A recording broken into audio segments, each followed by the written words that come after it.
in business, which is the biggest lessons I learned at that time, that sales is not about convincing people.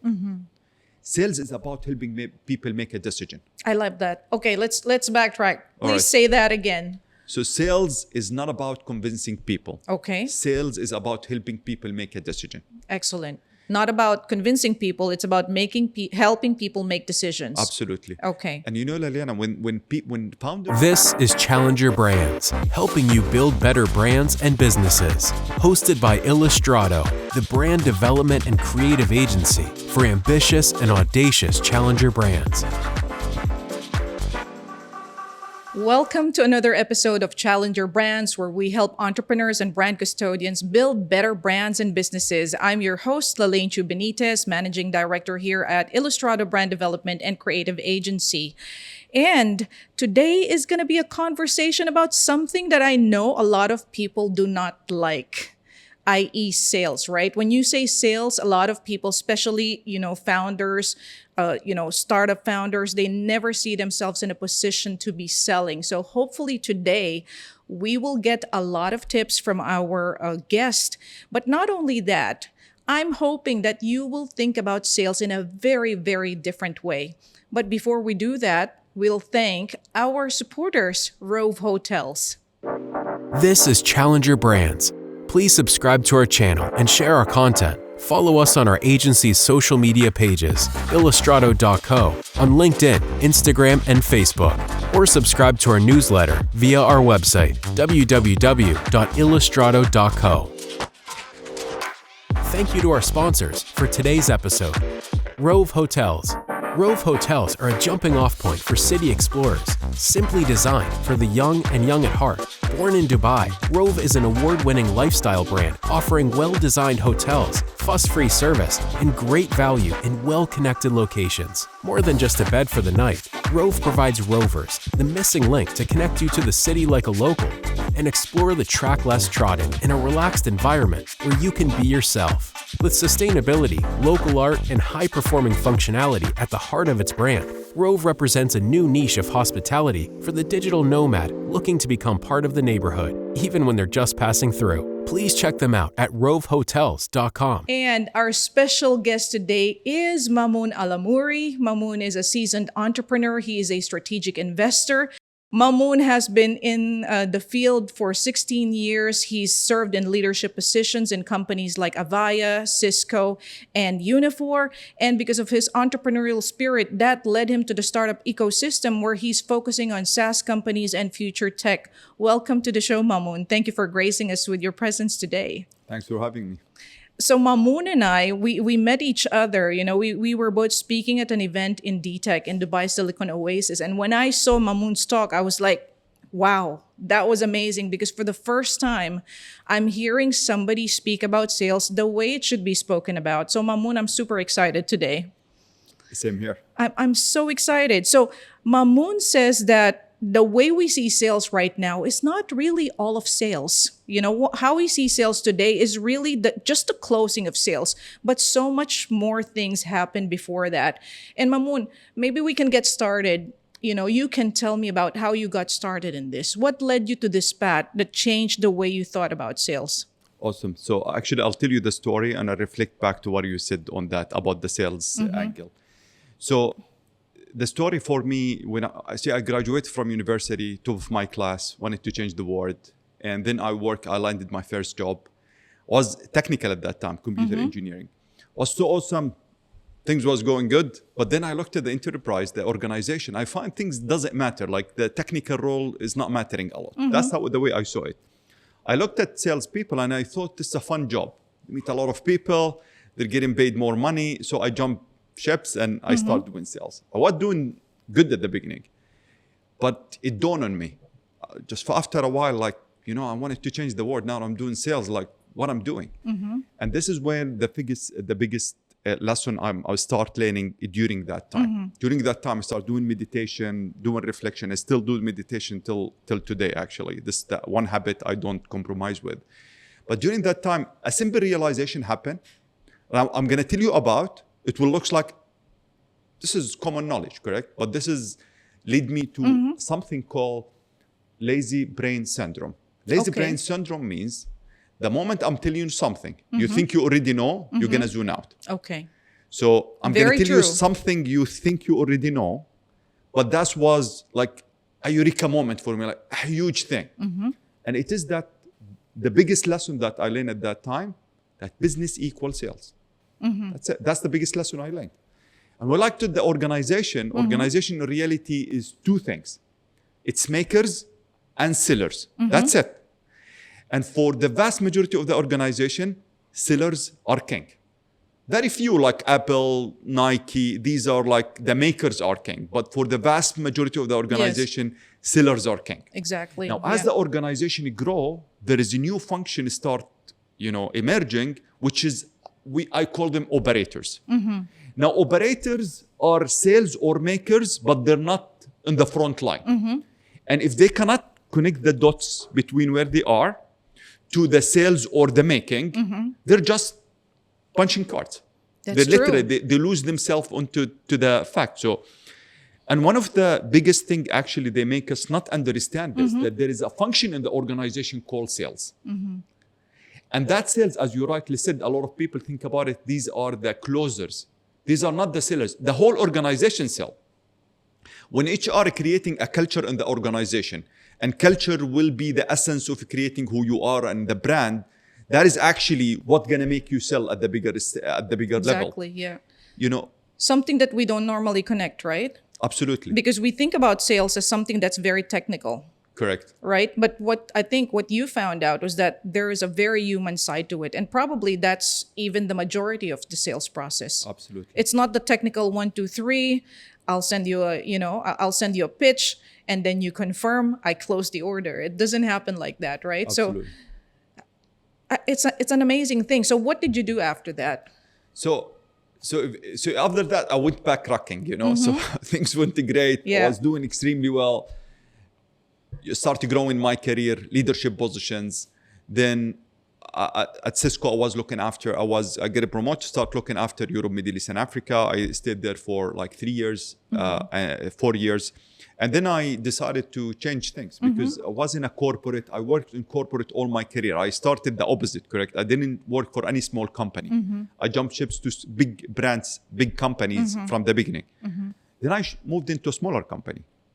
And when I wanted to start the business for Europe, Middle East, and Africa for that company, it's in a SaaS business for that region. So one of the executive in Cisco moved, he called me up and I moved with him. He was the chief operating officer for that company.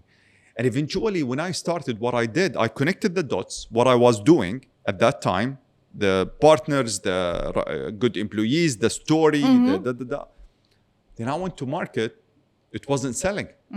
I wasn't able to sell. It's the first time in my life I felt like a failure. Like really, what's happening? And this is where things come in, like to me is like, I wanted to crack what this sales and marketing is. That's where the mission started. I'm gonna crack this. And I went on, I told you that before, but I had an obsession in philosophy, psychology, economics, and math, and these kind of things. So I went to actually start reading in a lot of books in all these kind of things. So I start reading in sales and marketing books, but then I find they don't talk about the fundamentals. They are high level. Then I start going to the fundamentals to crack things from the inside. And I started cracking things. And when I started cracking things start working back again. And this is where I learned one of the biggest lessons in my life, just to reflect to what you started when you said, a lot of people, they don't like sales. And I think when in reality, if you ask any founders, the biggest thing they love is sales. We should be the primary salespeople, right? Absolutely. It's a should. It's a must, right? Absolutely. Yeah. And I'll tell you actually now, I'll prove it to you that actually this is like, there is no doubt, like this is this is a rule in business, which is the biggest lessons I learned at that time, that sales is not about convincing people.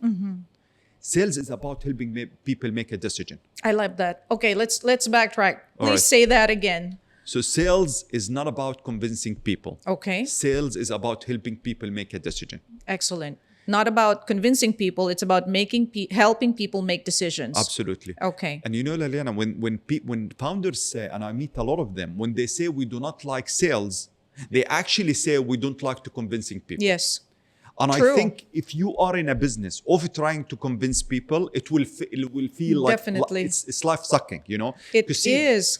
the That's moment- that's the best description. Of course. Actually, it is. That's why people don't like Yes. it. See, the moment I try to convince you with something, what is the initial response from you? Is No. you will raise your guard Yeah, up. yeah. That's the first thing you will do, Definitely. correct? Because I'll try You're to push selling something to me. into exactly. Yeah. That's what you see. Now we sell it. You're selling to me. The sales become correlated with like convincing. You know, you're pushing it Yes. onto somebody. So people raise their guard up. Now the conversation is all energy sucking conversation. Exactly. Yeah. I'm trying to push something, you are defending. Yes. You know, That's there's true. no open flow. But now if I'm helping you make a decision, see how it flipped. Like they used to come and teach salespeople. Go, listen more, ask the right question. There is the spin method to ask a question, situation, But actually, if I just teach you that sales about helping make a decision, then I come and say, Liliana, can you help me make a decision? Should I drink this coffee or not? Definitely. That's all. That's all. So That's what you all. will do? You will ask me question. Exactly. You will listen to me. Like, because you're going to help me make a decision towards that. So the Exactly, whole yeah. conversation shift. Okay. Before we go to the right way of doing sales, Yeah. I'll just repeat that. So Mamoun says, and I totally agree with him, that sales is not about convincing people. It's about helping people make a decision. Let's talk about common mistakes, Mahmoud. Yes. What are the things that make you cringe that companies do these days? All right. So actually, just to, I'll tell you that thing is when people think, when they hearing me now say sales about helping me make a decision, might think, is this a moral discussion? And I'm telling you, the greatest people are the people, the 20% are the people who realize that sales is about helping people make a decision. Yes. And see, the bigger the sales, the more different. Now, some people have some perception about certain, I'm not going to mention names, but certain famous sales folks that they talk a lot about a closing, and they do shorter sale, which is I need to open the sale and Yeah. close it on the call. Exactly. Create urgency. Make it now. Exactly. You know, otherwise you'll lose the offer, right? Exactly. Yeah. That's this kind of selling is actually for the vast majority now what is happening when you are working with a lot of alternatives and the sales is becoming bigger, which is where I spend most of my career. This is actually counterintuitive.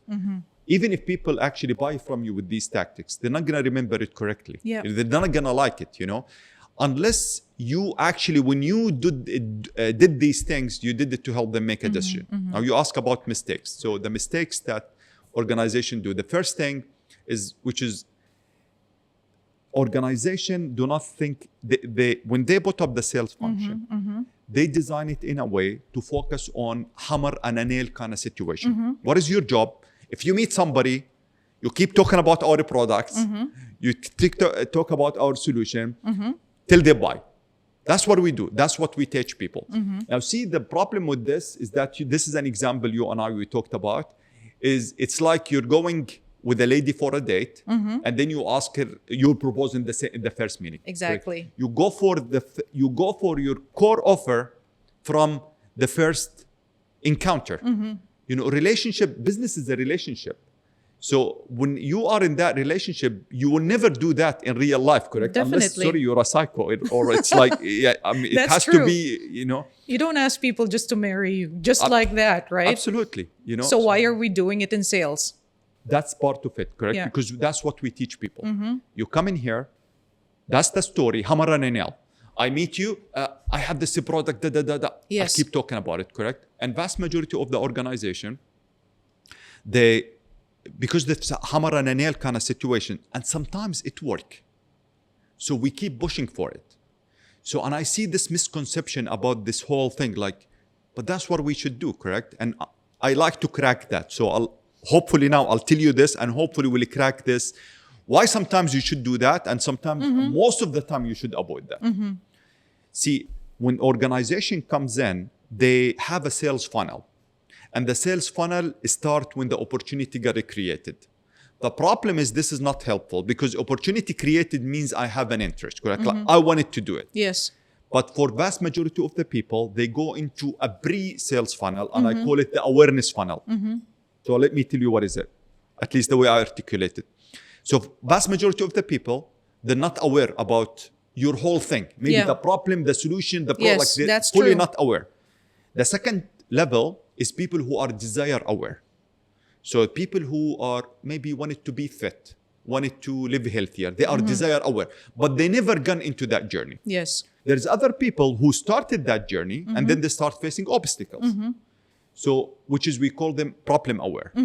Now, these people who get into the problem aware, like, I want to start doing a diet or live healthy, then I found there is 1,000 type of exercise, 100 type of diets, and everybody claim it's the best. Exactly. Yeah. Then now I start to want to research, so I become more solution aware. So you start getting from problem aware, like, if I wanted to get healthy, I need to move more, I need to eat better, I need to sleep better. Then you go to become solution aware. And after solution aware, people might become your product aware. Then people become most aware, like they analyze a lot of things, they tried it, so they have a different kind of level. See, the thing about it, Liliana, you cannot move people from desire aware into product aware. You lose them. Yes. So you do not do this. So now when I'm sitting with people and he show a certain interest on something, or actually vast majority of the salespeople, they don't do it. Actually, they don't check if people are interested.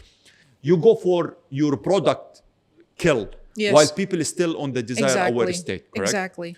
See, on this model, like you call it the hammer and nail model, right, Mamoun? For me, it's not even about not working, this approach not working. It's about turning people off, because you only get to meet people once and make that first impression, right? I feel like that's more damaging than, if it doesn't work, it doesn't work. But if it damages the opportunity to approach this person again or this customer again, that's really bad, right? Absolutely. So, when you meet people, so there's a nice equation about this, correct? About how you see, when I told you about helping people make a decision eventually, and we talked about how when you try to push a solution, it's people can't defend, like the first reaction. So this is a push mechanism, correct? Yes. The better type of engagement in business is a pull mechanism. And a pull mechanism, see, we like to put up names on things just to make it, people remember it and make it clear. But in a pull mechanism, you actually become interested in people. When I go, I'm interested in people, and I'm interested where they are in the journey. Truly interested. So before I go for the sell, I just understand where they are in the journey. Then I actually I should have the mechanics. That's what business don't empower their salespeople. To move people through these steps. Yes. So for example, if you are a business today, you don't have any value content, any educational marketing content. Exactly. You are a hammer and nail business. Definitely. And this is for vast majority of the business. That's a simple self-check. Because if you wanted to meet people in the desire state, you should have content that like open their mind. Like, exactly. wow, like, this is how it looks like. Then you have more content about a problem, how to overcome problem. Definitely. These things not necessarily going to lead you into your products, correct? But it will lead to them move into the steps. A conversation, perhaps, engagement. Absolutely. Now, this is my segue to quote you on one of the principles that you're putting out there. You said that 80% of sales is branding, right? Correct. So tell us more about that. All right. So... And I'm so happy about that, because like I told you, we talk the same talk. And this is what a lot of people do not realize, because they're like, I have an SME, I need to sell today. So how do I do this? All right. So will be a bit of a longer answer than expected. So if I go back to the journey, when I moved from a big brand to smaller brand, unknown brand in the market, I told you this was like, I lived this, correct? So what happened actually, when I told you I connected the dots and things wasn't moving, what I find out, the spirit of the earlier work I had, that when things connected, that moved things forward, was actually the brand. So the brand was so strong that it was doing 80% of the job, and people was doing 20% of the job. Yes. Now, when I think about the brand, it's not actually, in my example, it was 80%. Cisco, they have a very strong brand that they could have done that. A brand for me is a spectrum. From 0 to 100. Yes. And a lot of people forget that, correct? It's not a 0-1, strong. It's from 0 to 1. Now, Definitely. where you set it from the spectrum, you need to compensate. of a kind of, things you do. So that is the first aspect. Now, for me, when I look at the brand, and if you ask me 3 years ago, I will tell you like, forget about brand, just keep selling. Exactly. Yeah. So- This is what most people do. Exactly. Yeah. And then when I think today is the brand, I think brand is everything you do. The brand is not an action. It's not an event. Definitely. So yeah. today when I'm sitting speaking with you, you are building, brand is an association. Yes. Correct? You are building an association about me. So if I'm sitting here and I'm just, whatever I'm doing, you will build association about whether I like it or not. Exactly. I'm doing that, correct? Now, branding is you communicate, that fact. Now, the thing is, who you are, and vast majority of people and businesses, what they communicate is not aligned. Yeah. So a branding is a function of marketing or a branding team, but creating the brand is the function of everybody on the organization. How you it present is. yourself, Bravo. who you are. I love that. So it is a function. Yes. Every day, what do you do? It's that. Definitely. So This aligns with, also one of our principles, which is holistic branding, right? So it's not just the visuals, the fancy logo, the beautiful videos and your kick-ass website. It's also how you operate, how the person answers the phone, if your customer care is responsive, if you have policies, like when you say excellence in your values, it has to be excellent throughout, right? Your Absolutely. culture has to carry that. So I'm glad that you mentioned that. So how do we take advantage of this new thinking, Mamoun? What can we do to embody this and to leverage this idea that 80% of sales is branding? see, the way I think about it, first, everybody need to be aware, conscious of this. Like they need to understand Yes. where they fit in with this, So for example, when it's come to culture, I call culture branding from within. You're literally creating your brand from within. And Yes. you apply it to personal thing, correct? Who you are. Are you Yes. communicating who you are truly? Are you authentic enough to communicate that? It's about authenticity, correct? So when you work in HR, that is a core thing. Like this is like the super, to me, eventually it will reach to people, but you should create that, correct? And so every single function, they need to understand where they operate in this thing, a branding thing. But let me tell you in the practical event to connect some of the Connect things the we dots. talked about Yes. together. So we talked about sales helping people make a decision, correct? And sales is the function of everybody on the organization. This is not the closer side of the equation, correct? Now, and we talked about the founder is actually the best seller, but we didn't complement this part of the equation. So let me complement it, link it back to the branding. So if I'm a person, if I come and tell you, I want to help you make a decision to drink this coffee or not, if I don't believe that this is the best thing for you, what I'm doing? I'm cunning you. Yeah. I'm literally manipulating Exactly. you, correct? Yeah. So helping people make a decision should be combined with an ultimate belief that you have the right solution to the market. These things goes together. And I'll tell you why most people don't like salespeople, and rightfully so, because a lot of salespeople, they don't believe in their product. Yes. And they just want find to ways sell. to manipulate Yes. things and, just to go and sell that thing. I'm not saying, Get I'm the saying numbers, just get the figures, numbers, yeah. and that is like, you should put up the discipline on the numbers, make no mistake. But, you should go and help people, make sure people believe, correct? Now, if we ask in the organization, who's the person who believes most about their product?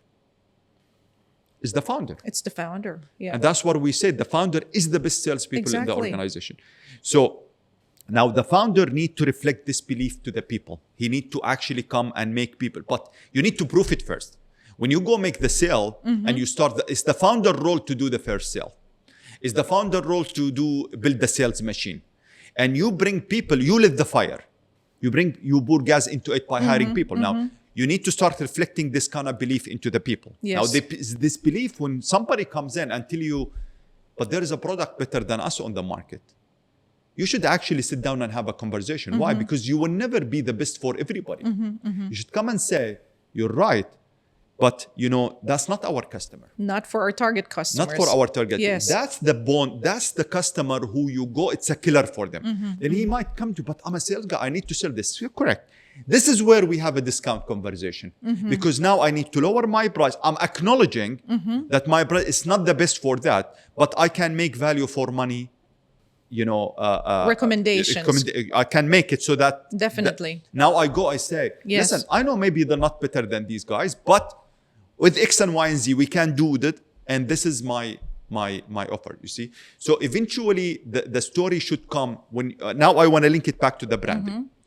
So you create the belief, you get the right people, and you start building for a very niche element, Lillian. That you see the problem with the branding now. We go to the brand thing. When people think brand, they think Apple, Nike. These guys, they communicate for everybody in the world. Yes. That's not you. You should find a very small number of Exactly. people, just very small number of people that you believe you are the best for them. It has to, maybe it used to be like, Yeah. when I look at myself, it has to be, a smaller company, 5 to 6 digits that's crossing there, stagnating, Arab entrepreneur. That, like, you go so deep Exactly. till if all these equation comes together, I will deliver the best solution for these people. That's what You know? we always say, that when you try to be everything to everybody, you end up as a nobody. Absolutely. Like you said, you're not Apple. Pick your niche, pick your target customers, and be very, very precise who they are, so that you will know how to serve them, right? Absolutely. This call it riches in the niches, correct? Yeah, exactly. Even from that angle, correct? So you Definitely. create the niche where you're gonna make, you are the best for, and when you do the best, be truly the best, correct? And some people come tell me, Mamoun, but I have a CRM. I'm not better than. Who said so, man? When you go to Microsoft, do you think they will focus on that small customer? No. They will Exactly. charge. They don't care, correct? You have to look for your own space. Exactly. So you create a product. Maybe your product is not better than them, but create certain capability for that niche. Then you create the wrap, the offer. And this is the second thing I told the people. After the niche, think offer, not the product only. Offer means product plus other things, bonuses, services. Bundle it in a way that you believe I will deliver the best For that service specific for that person. specific customer. Now Exactly. your salespeople believe. Exactly. Now when they sit there, they will be able to. So when I work with my team, I tell them every day: if you do not believe, do not sell. Sell to yourself first. The first person you need to sell to every day is yourself. This is so fundamental, right? It's not fundamental. Yes. Otherwise, people will smell. You will go, and I'm a believer. You tell me, say, course. I'm Yeah. a believer in energy so much. People will smell there is something not right. And we know this, Exactly. like somebody speaking, like he's saying all the right things. But it doesn't feel right. It doesn't feel right. Exactly. Correct? Hold on to that thought. We're going to be talking about trust-based sales now. But in the meantime, we'll take a break and say thank you to our supporters, Rove Hotels. This is Challenger Brands. Please subscribe to our channel and share our content. Follow us on our agency's social media pages, Illustrado.co, on LinkedIn, Instagram, and Facebook, or subscribe to our newsletter via our website, www.illustrado.co. Thank you to our sponsors for today's episode. Rove Hotels. Rove Hotels are a jumping-off point for city explorers, simply designed for the young and young at heart.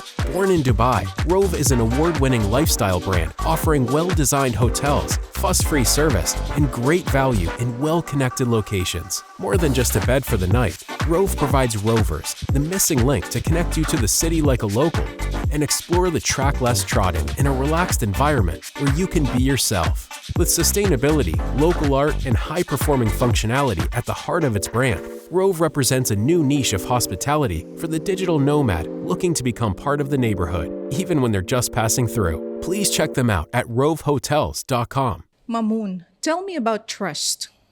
Trust-based sales. This is so big. It is a big Yes. one. It's a monstrosity, right? Yeah, But absolutely. super important for us to Absolutely. understand. See, a lot of people talk about this is a relationship market, correct? Our market. Actually, I'll tell you it's very hard to talk about it now, but there is, I worked on something to create a culture map, and people, the way you build the trust between cultures is different. But I find out actually the equation that I bought, actually it worked on both. So let me tell you the equation first. I think relationship equal trust multiply by competency. This is found in research, in social. I love that. So when people meet you, they always, trying to figure out, can I trust this person? And is he competent? Now this is varies between culture, correct? Which side of this equation is more important? If you go to the West, the Americans, the German, this is by research, by the way, not me. There's a very nice book called Culture Map, and they talk about this. And there is Hofstede work on that. But Culture Map, they talk directly about that. So there is people are more task-oriented or people are people-oriented, correct? So if you go into that, they will focus in Germany, for example, they will focus more on competency side of the equation rather than a trust. In our side of the market, and Asian market in general, India, Philippines, this side of the market, they're actually more relationship based. So trust play, it's a trust side. It play a bigger role than the competency. I'm not saying competence is not important. I'm saying like the main check there, you think about it like this. Is he competent enough in the German side? Then I let him in. In here, can I trust this person first? If yes, then I need to check their competency. Yes. So it's kind of like, think about it like that. So it's a spectrum eventually. But now when you go to the trust is a very interesting element. So I don't want to, there is an equation for a trust. And let me say the equation very quickly. The equation is reliability plus credibility plus intimacy divided by your self-orientation. All right? Divided by self-orientation. Tell us about this, Tell you about it very quickly. Credibility is about what you say. Reliability is about what you do. Intimacy is about the safety of the engagement. Now, all these are, I would argue, known things about the trust equation, correct? But this is divided by your self-orientation. Why this is so big, the self-orientation? What does it mean, Self-orientation means in this conversation, am I thinking about me or about you? I see, okay. Where am I on the spectrum? All right. Now, see the beauty about it. If I'm thinking in this conversation completely about you, I have a 0% interest in myself. It will become whatever is divided by 0. And whatever is divided by 0 equal infinity. Yes. So trust will be infinity. If you are sitting in a conversation, so imagine that, So work on the upper part of the equation. This is an interesting, let me just pick on this for a while. Interesting, concept that you have. And I remember sometimes, in a sales situation, when you recommend potential clients to go elsewhere or you give a recommendation for them to work with somebody else because you're not the right fit, this is when they start trusting you. Absolutely. Right? Because you're not looking for yourself. You're looking after their own good. I love it. So I love that. I love that formula. Let me tell you, I love what you said. Let me tell you about this for a minute, actually. Because we're talking about trust.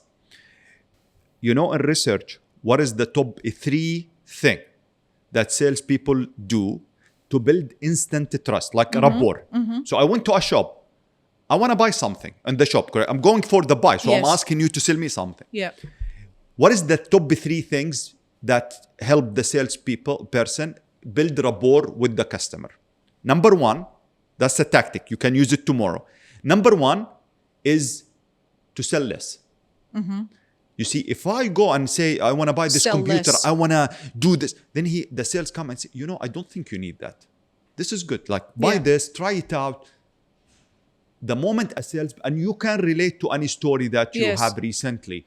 If the person, you actually start looking for them in the shop, correct? Because this person literally, so his self-orientation appeared like he cared about you, correct? Yes. In his favor, the general stereotype that salesperson want to sell more.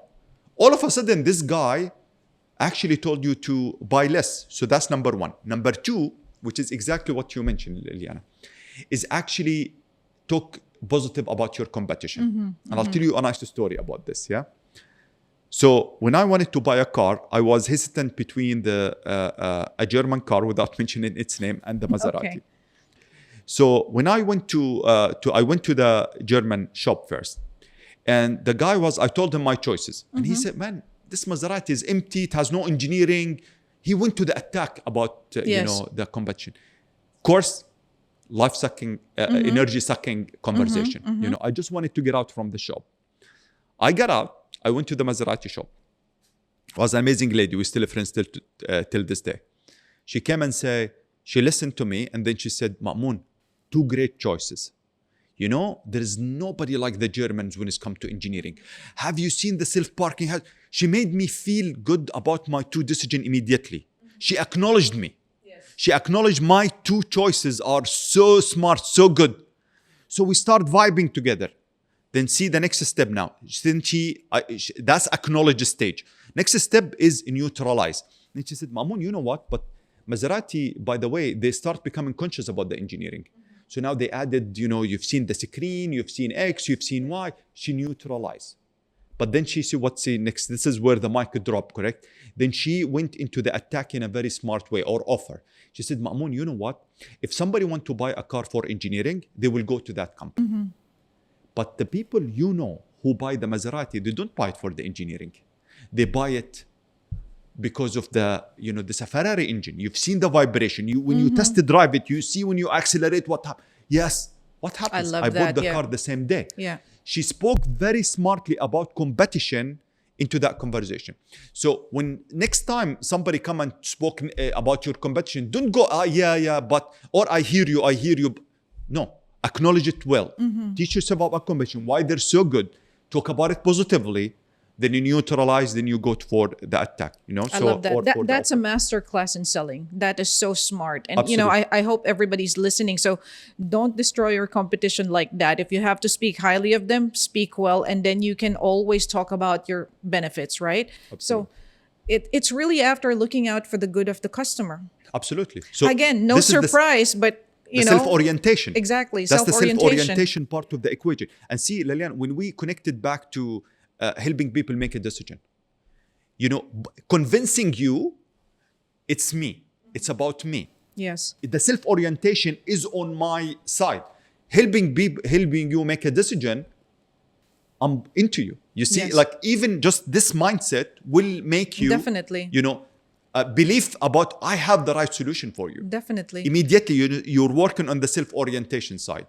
And I think this also removes the stigma out of sales. This is something that I learned a couple of years ago that totally removed the fear or the intimidation of selling. It's that Absolutely. I'm just there to help you out. You know, Correct. I'm not there to sell to you. I'm Correct. just trying to help you. Absolutely. And that totally shifts, you know, 100%. the negative feelings when it comes to sales. And it puts Absolutely. you in a much better situation because Absolutely. self-orientation equals the trust, right? Correct. Yes, Excellent. absolutely. So see, any founder today, any salesperson listen to us to say, man, what is this? Like, how can I work with this? And I'm saying like, it's very simple. Yeah.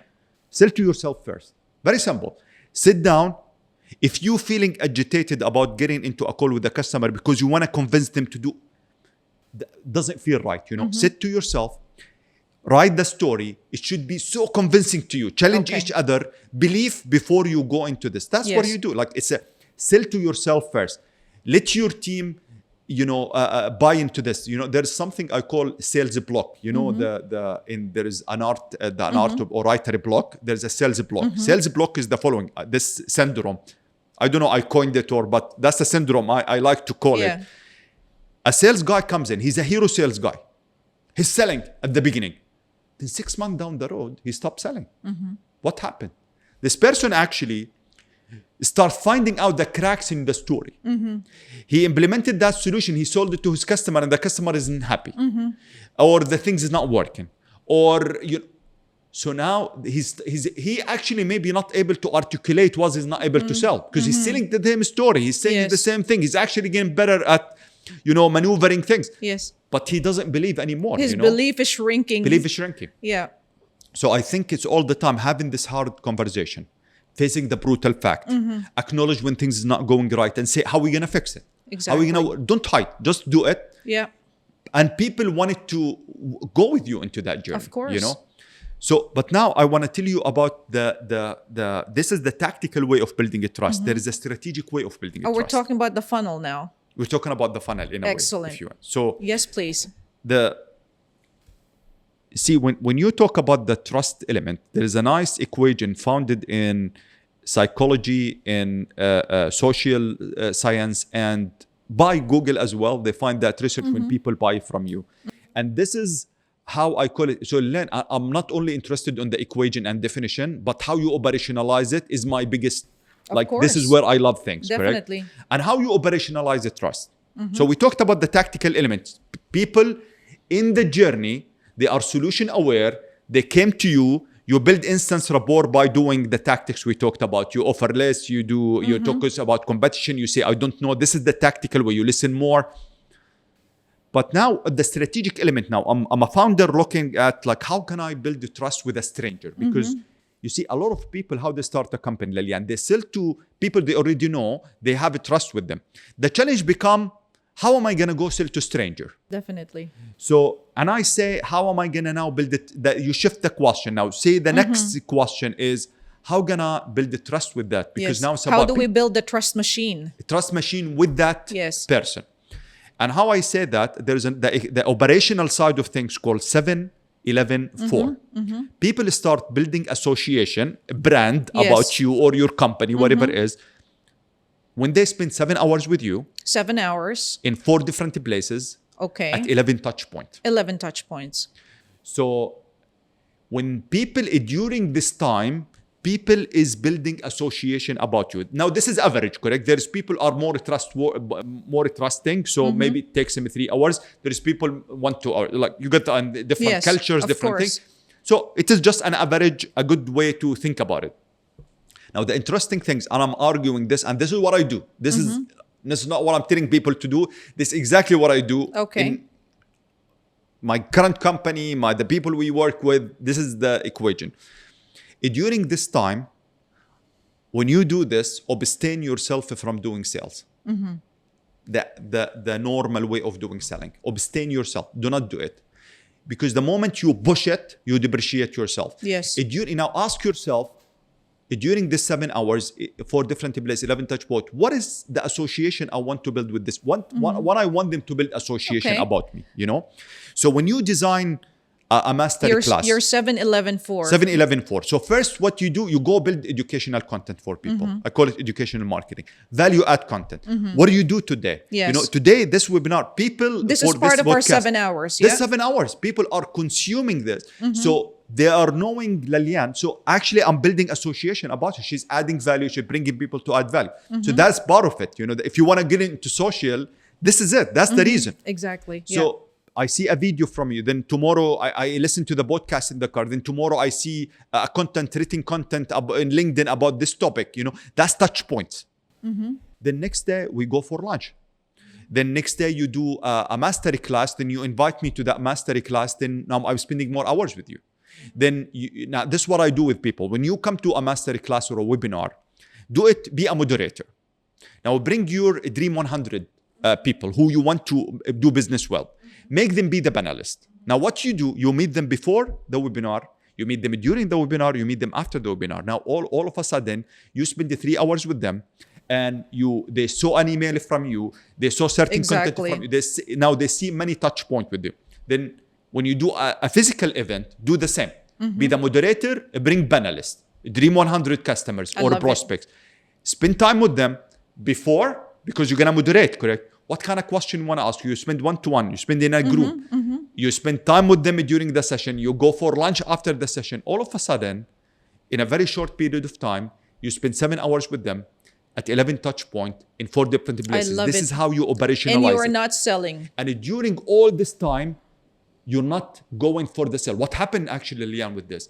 Some people, when they listen to you, they might be on the solution-aware stage. Then they come and tell you, you're doing this? Yes. Listen, my company didn't know won that. Yeah. So now they let you in. When they let you in, there is no guard up. They let you in. Yes. When they let you in, it's a completely different conversation. Yeah. Now you go in, I'm helping you make a decision. So the whole conversation shift. And this is how you will start seeing your customer acquisition cost drop in the monetary term. Yeah. This is where you start finding that the rapport with people is going to the roof. Then we start finding people actually start calling you, saying, Lilian, you do branding. Do you know a guy? Yes. Do you do advertising? Do you do content writing? Exactly. Do you know somebody who knows? Because now they know you personally. Exactly. There is trust. There's a trust. Let me ask you something. What about the companies that are sending out all these pitches on LinkedIn? Lead generation on LinkedIn. Crazy for me. Will you will tell them to stop that, of course, right? So I see. I'll tell you something. I learn something really when I'm cracking things. I don't tell people what they should do and what shouldn't do. I tell them what I'm doing. Correct. Fair enough. So if you go to LinkedIn and I send you an invite, and then you go to sell me something, it's the worst thing you could do. Like, you don't do that. Correct. So when people do, I'm not confused about why people do this. See, if you wanted to capture people who are, I'm putting a sales pitch on LinkedIn or a certain, so one-to-one is different. So, but let's say I'm putting an organic content and all about my product. Just be aware, you're going to capture only the people who are at the solution stage, wanted to know about your product. And in that game, you didn't build enough rapport with them. And most likely they would ask for more discount and you will play that game. Yes. So if That's is true. What you want to do, just go for it. Keep doing that. Correct. And I think you should do that. You should capture people who are on the solution aware stage and, have a sales conversation like the regular way of doing business. But as well, you should start thinking about how you want to take it to the next level. How you're going to start communicating with the people who are at an earlier stage and build that rapport with them. Definitely. Yeah. So Mamoun, what about the people who are doing LinkedIn lead generation? They're doing outreach, they're pitching right off the bat. Would you tell them not to do that? See, for me, I think for a very long time, I think I stopped telling people what they should do and what they shouldn't do. To me, I tell people what I do. And I think if they work with me closer, I can help, I can understand the context. But for that, let's take that example. You connect to somebody on LinkedIn. You go send them a message. Send them a message about your sales. This is the opposite thing that you should do, correct? This is the wrong thing. That this is wrong.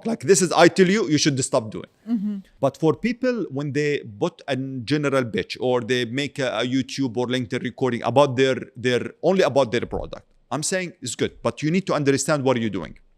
What you're doing is going for the people who's going to respond to you is the people who are solution aware. They are on the stage of buying. They want to become product aware and they will have with you a discount conversation and they want to, compare you with others and you didn't have enough time to build rapport with them.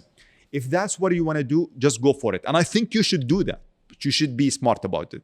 The other part of the equation is you start positioning yourself at the early on, correct? Add value to the people, problem aware, desire aware, add value to them. Even, by the way, the people who solution aware, if they go to that content and they see it, say, man, this person, they added a lot of value in that thing. And this is exactly what I faced. When I was doing that problem, this is what I faced. He get me. Yeah. They get me, So I really tell people to start investing a lot in, when you are in industry, thought leadership, value content, just add value to the people. Definitely. Correct? Education is always valuable. Absolutely. And I think the higher ticket product or service you're trying to sell, the more you need trust, right? You cannot just sell like that. Absolutely. You really need to spend time.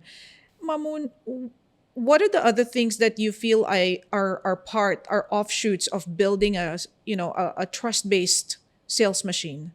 Are there any other impact? Is there any other benefit apart from landing the sales eventually? Okay. So let me tell you about from a sales monetary standpoint, because see, eventually, when it's come to the equation of growth, there is two sides of the brain, correct? There is two sides of the human. There is, let's say, there's no better way to put it. Let's say your ego or your mind, and there is the higher self, if you want, just whatever you want to name, you put into it. And I think they are almost always aligned. There is no misconflict, but how you align them. When you set a goal, I want to make a sale, that should not conflict for you actually doing right by other people. They are not two conflicting things. If you follow the right steps, you will get there within that. So what I mean by this, what I'm trying to say, that measuring things by monetary term is a good thing. I'm not against that whatsoever. That's actually the right thing to do for any business. So lowering your cost of acquisition when you build the trust, you should be there. You should start seeing that. Sales conversion, better sales conversion. You should start doing that. Start seeing that. Customer life value increase. You should start doing that. more referral, you start doing so on and so forth. So you start getting actually more of this for sure. Now, one of the element is, I'll tell you to why trust is so important. In the corporate side, if you go 10 years ago, a lot of people was focusing on the product selling. Sell your product, talk about your product. And then the wave coming like, don't focus on the product, focus on the outcome. They called it outcome-based selling. And I'm now what I'm saying today, outcome-based selling is almost dying now. And what I'm saying dying, I'm not saying it's important. You should go for a product selling. You should do it, but it's being commoditized. People know that customer experience is important. People know that brand is important for the vast majority. People know, you need to be healthy and so on and so forth. What they don't know is not why they should do the thing, is how and what they should do. That's what people, especially the how part, is what is the missing element. So when you start working with people into this, what you start facing, Lilian, is people actually, on that stage, they are suffering from what I'm calling indecision. So it's not about you don't know why they want to do something, but they're not able to make a decision on the thing, correct? And by research, this is done by a research for almost 2.3 million sales calls during COVID for different type of sales. And they find out that 40% of sales are lost because of outcome-based selling insufficiency. But 60% is actually lost because of indecision handling. Yeah. So, and that is shift back to how you build people make a decision eventually. So when you start building a trust, people will be much more relaxed or much more, it's easier for them to make a decision to work with you. Correct? So that is one of the biggest thing that you will, and how you will see it, as I said, from a better translation and so on and so forth. But I'll tell you something for that, just to complete that equation when I talk about indecision. When you work on a lot of people, when they work on the regular part of the sales, outcome-based selling, they tell you create the FOMO, correct? Like trick the FOMO, hype the FOMO. And in that side of that equation, status quo is the enemy. Correct? They teach you that status quo is the enemy. You need to break the status quo. I want to show you a future where it's much better, correct? Now, the problem when people go into, I'm buying into this. I know what I want to do that. The problem is I'm not able to make a decision about the solution. Now, the psychology of the people who's there, and it is vast majority of the people, for them, they're untrusting that they can achieve the result they want to, that's been promised. That's their dilemma. And during that time, you should do exactly the opposite of the outcome-based selling. You should actually, these people, they don't have FOMO. These people have FOMO, which is they don't have a fear of missing out. They have a fear of missing up. They have a fear I will So you really need to understand that, yeah. Absolutely. I will go with you, but I fear if I go with you, I'll mess up. You see, so you need to be there. That's where trust be so, important. When you work with with the people on that angle, status quo, they bought into the status quo element. That the second thing they want to make sure, if I make a decision with you, there is a likelihood that I'm going to achieve my results. And I will have a lesser effort and sacrifice to achieve that result. And the time span that I will achieve it will be known to me because I trust you. So you shift to that part of that equation, which is help people eventually make a decision. And in that state, you will actually do an indecision. It's super important. Absolutely. It's a super important ingredient in business. I feel like we can go on and on another podcast, but this is so full of resource. There's so much insight that you've shared with us today, Mamoun. That's very useful. What's the one thing that you would like companies to do right now if they have to practice something that's actionable immediately, something that they can apply to their business today onwards? What will be that one thing? One thing. All right. I know that there are so many things, but I'll summarize it on one thing. If they can only do one thing, what would it be? Now, I'll link it back to the beginning of the conversation when I said about the blazing brain syndrome, correct? So I'm going to say something now which looks like cliche, but that is actually the thing. When you go to sales again, or you start in a business, when you think about your customer, they're not customers. They're not the prospects. They're not opportunity. They're people. Think about it like these people. And always, I'm telling you, start. There is the Simon Sinek said, start with why. I'm arguing. I'm arguing. Start with who. And I think it's a chicken and egg kind of situation, because if a why detached from who, what does it mean? Exactly. You know. Yes. So start with who. Be obsessed. That's being obsessed with this. This is your campus, correct? So it's people. And when you are on that side, you don't want to be manipulated. You want to be fooled. You want to have a good deal. You want to all these kind of things. So just understand that this is people. And then that's the bigger mindset, you know. Then the mission will be different. Then you start cascading and you start doing the right thing. That is what I believe. So think about your customer. Start with the people. If you had to do one thing that you can apply tomorrow, think about your customer. That is right. Any final tips, final word of advice for our listeners right now? All right. So this is the bigger one, correct? When I talk about think about people, that's the philosophical kind of method. On the tactical elements, I would say help people make a decision. And when you do that, you will flip your sales book. Your sales book become about how you're going to handle indecision. And, the very interesting thing when you start handling indecision, there's people think that is the best salespeople whose best is handling objection. What research found that best salespeople is the people who receive less objection. You see the frame? Yes. When you receive this, because you build that rapport, you build up trust, so you will receive less objection, not the other way around. You're proactively helping people make a decision. So I'm saying this is the mindset that if this is not a moral thing. If you do that, you build the right trust, you help people make a decision, your business will accelerate. All right. Excellent. Thank you so much. Pleasure. I hope that our listeners have taken all of that in, because this podcast is so rich of information, guys. I hope that you really apply this. Thank you so much, Mamoun, for gracing today's show. Thanks for having me. I love all the tips. And let me just recap our key takeaways. Number 1, sales is not about convincing people. It's actually helping them make a decision. Belief. If you don't believe in what you're selling, you're going to fail. So please make sure that you believe, and make sure that your team also has the same belief. Trust and competency equals sales, okay? These two things have to be together. And I want you to remember this formula, 7-11-4. That's 7 hours, 11 touch points, 4 different locations for you to develop this trust with your customers. And again, thank you so much, Mamoun. This was really enjoyable, and hope to see you again in our podcast. Absolutely. Excellent. Bring me in. Thank you so much. All right, guys, we will see you in the next episode. Bye now. Please subscribe to our channel and share our content. For more actionable insights on brand and business building, follow us on our agency's social media pages, Illustrado.co, or subscribe to our newsletter via our website, www.illustrado.co.